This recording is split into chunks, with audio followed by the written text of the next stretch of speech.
out of... To be fair, when I called the herd, we still had six.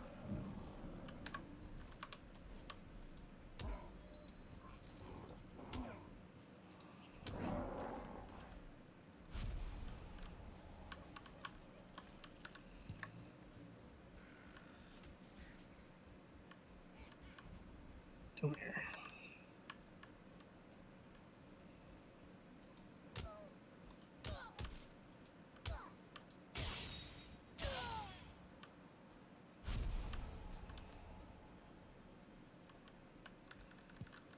Oh, there's also... God damn, fucking... I think we're losing them more to... So they don't regain health unless they're eating. And I think we're losing them to the fact that, like, death skeetos, because there are crap tons of death skeeto things out here.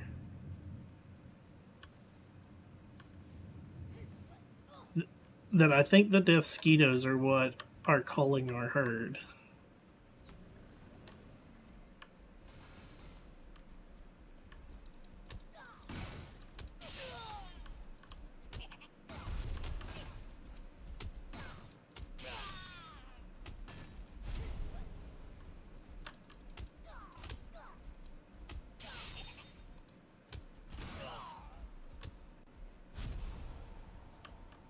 Good God.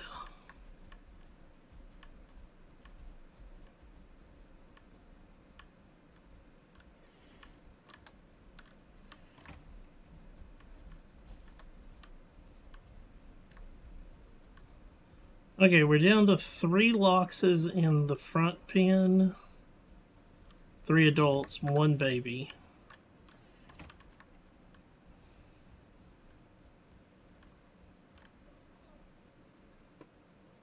Three adults and 2 babies. Okay, we're good right now. One of them was off in a corner and I couldn't find him earlier. That's where I was like worried that we were down to like 4 Loxes and babies.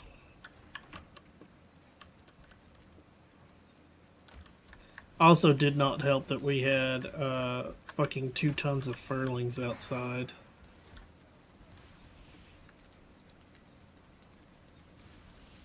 Yeah. So I got Locksmate for us.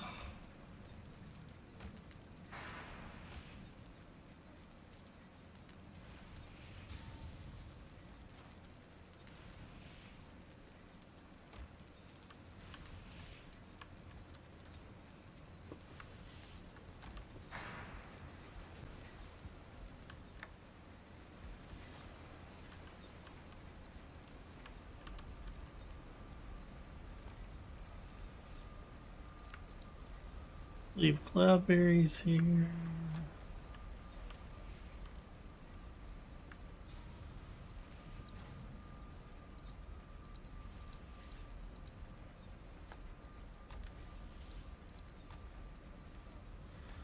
Needles.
Okay, there we go. Oh, you mentioned before that you were kind of on the fence for us players to rewatch the previous sessions as a reminder of what happened for our recap, considering how long it's been since our last before against in this case, because Frank was moving.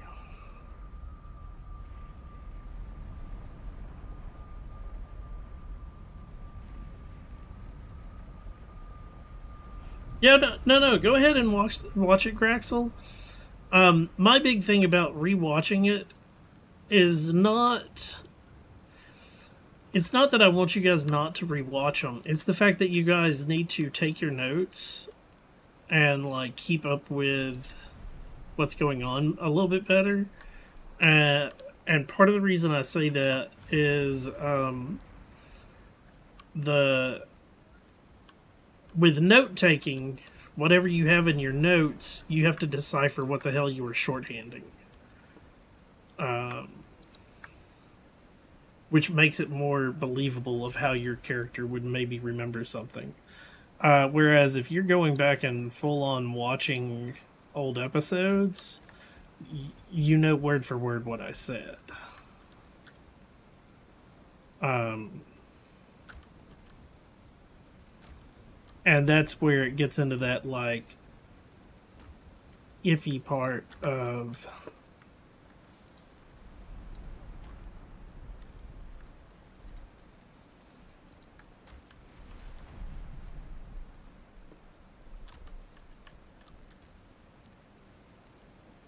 that's all I'm getting at on it.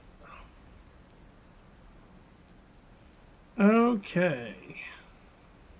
All the ore is processed or in the smelter. Excellent.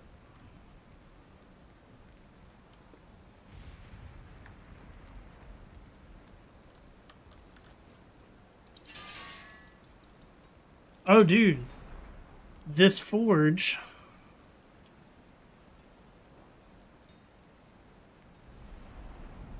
This forge cannot repair my porcupine. Really? Yeah. This forge only goes up to a 3. The porcupine needs, I think, a 4. Yeah. Yeah, this won't record. This won't fix the sword either. Okay, so do we have one that will fix the sword? I Oh want. yeah, the one at the new base will fix the black sword. I know, but like at this base, or are we that far behind on this base? We're that far behind on this base. Hold on. Oh no, dude. Come to, our actual blacksmith hut has a 7. Oh, does it really? Yeah. Okay.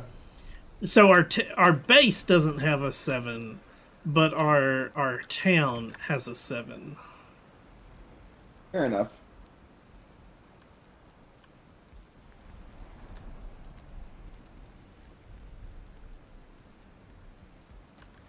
See, this would you can't sleep at this time. It's too early in the day. Great. That's one of the things I would love for this game lends to roleplay. Like highly lends to roleplay. You know? Yeah, it does. To where you could easily have like, yes, we're all Vikings, we all go out to fight, but like so and so is the farmer. So like we have the longhouse where we all get together. But like so and so has his farmhouse. Whoa, we've got a boar that got out.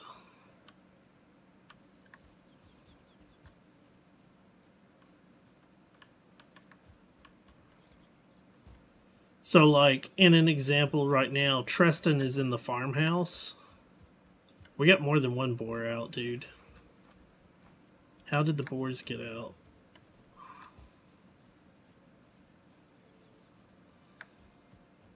Idea. And, like, in that instance, Treston would be in charge of, if he was the farmer, He'd be in charge of planting the crops, getting all of that done, and then also taking care of like the animals. Maybe we might have a different person, like a wrangler or something like that, that would do all the animals, like keeping up with the loxes, the boar, and the wolves, and trying to breed 1 or 2 stars. And then, like, what I was building originally, this... Dude, I know what house would be mine. Might end up being the goddamn fucking house with the kitchen in the bottom.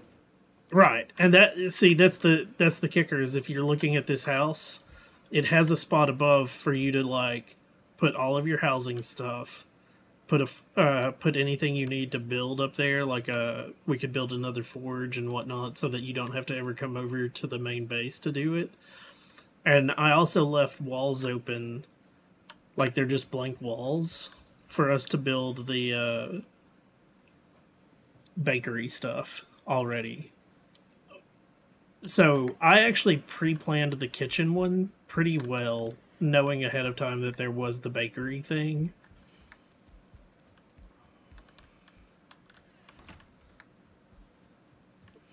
And then, of course, you've got the smith, you've got the meter, the person that does meads, and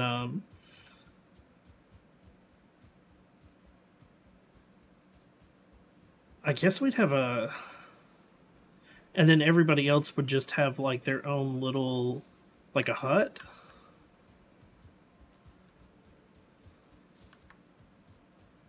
You know? Yeah. So, like, we have one of those also here. There is a little... If you look at our actual... The way our base is made, we would have to... Basically, in the longhouse, about the only thing that would be in the longhouse, other than...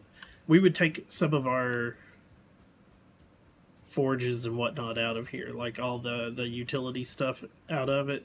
About the only thing that would always be in the longhouse, we would have the workbench. We would have like a big table, like at a fire pit type thing, but this would be where all of our beds are, and then our trophy room, and all of our chests. You know? Yeah. Are you still in the game? Yeah. Oh, you're at the other map. Yes, I am. But basically, you would have, you know, everybody would have their own house to an extent, to where you could have your own bed, or you could live in the communal bed, the communal house, which would be part of the longhouse.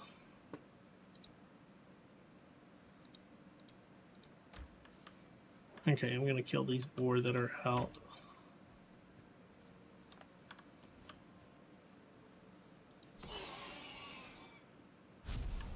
But that's where, like, if we had somebody, since it's just me trying to do the animal raising, it becomes really hard. I'm not saying that you don't help, but, like, it becomes really hard for, like, just the two of us doing everything. Because what essentially you want to try to do is the person that's raising the animals will like, with the farmer, will which is why I think the farmer would be part of that job, would be self-sufficient. They plant enough carrots and stuff to feed us and to make food for us. And then they take the excess carrots to feed the boars. If you can get 1-star boars or 2-star boars, then your 1-star boars start to produce more meat than just one piece of meat every time. So then you've got enough meat for everybody, and you have leftovers to start breeding your wolves to make a giant wolf den.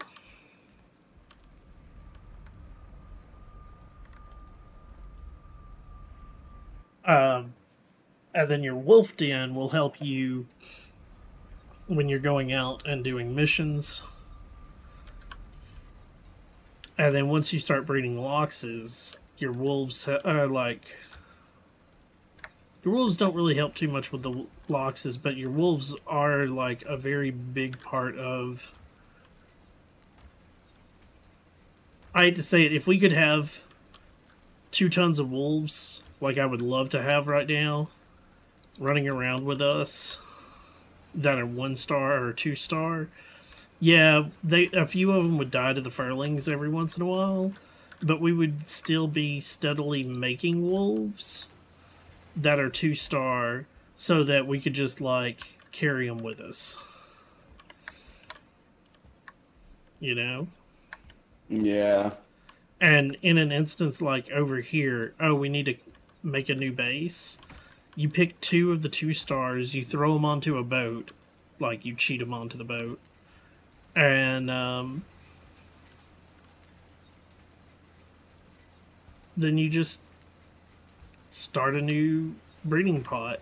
But you need, like I said, we need more than just 2 people for that to work properly.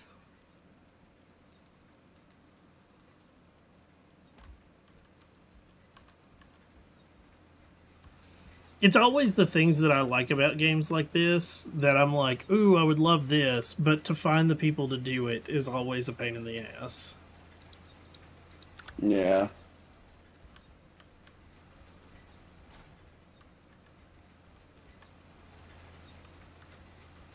Well, you ready to log for the night? Indeed, so.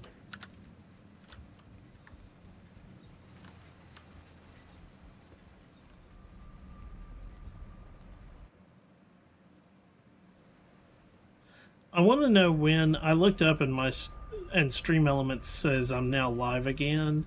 I'm wondering when I had like a big enough hiccup that I lost fully lost service. I gotcha. Ooh, we can sleep now if we wanted to pass over to the next day. Nice. Hold on 1 second. There we go. Is it the forge we need to make the padded? Yeah.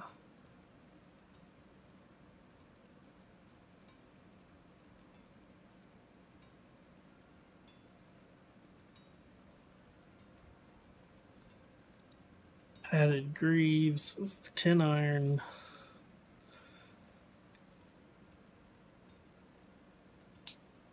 $20.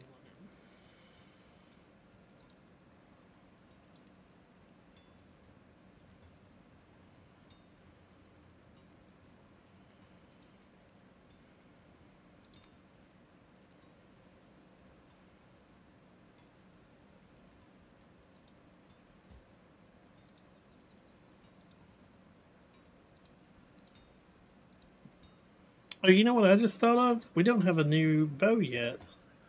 I think the new bow comes in the Mistlands. Yeah, I think so too. It's the only class that did not get an upgrade in the planes.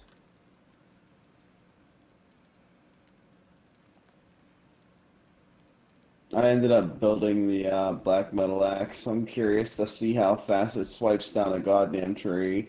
Not that fast. Really? Yeah. Let's say it looks like it takes another like almost like 15 points off. Tree chopping, from what I gather, tree chopping is a different skill than attacking. Uh, I say for me it really doesn't matter because it only takes like for a regular tree it's 1 to 2 hits now. Oh, I know. 526. Damn, dude. Do you remember when we were super juiced when it was 200? Oh, I know, dude.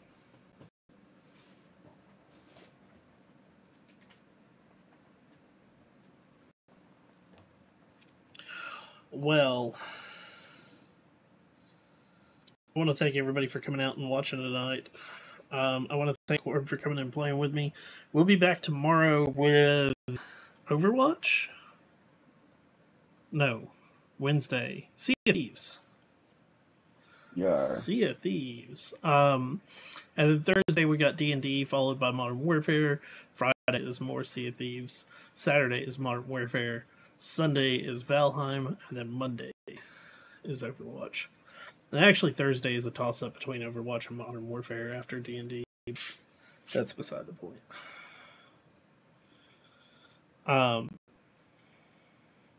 Yeah. Trying to get back to a normal schedule for the whole year. Whew. That's going to be fun.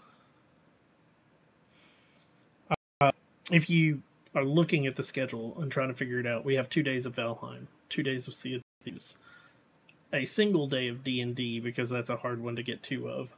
And then we have 2 days of shooters, is the way that I'm looking at it, whether it's Overwatch or Modern Warfare. That's a toss-up of what's going on in those games and so forth. But I want to thank Corb, as always, for coming and playing with me. If you haven't checked his stream out, he hasn't been streaming in a while, but he's planning on getting back into it this year, hopefully. Go check him out. And if you're new to late night streams, we end all the late night streams with a page from Go the Fuck to Sleep. Tonight's page number 2. The windows are dark in the town, child. The whales tell down in the deep. I'll read you one very last book if you swear. You'll go the fuck to sleep. I'm Shinigami Tavris. I hope you have a wonderful day or a wonderful night wherever you are. And until next time, everyone, peace out.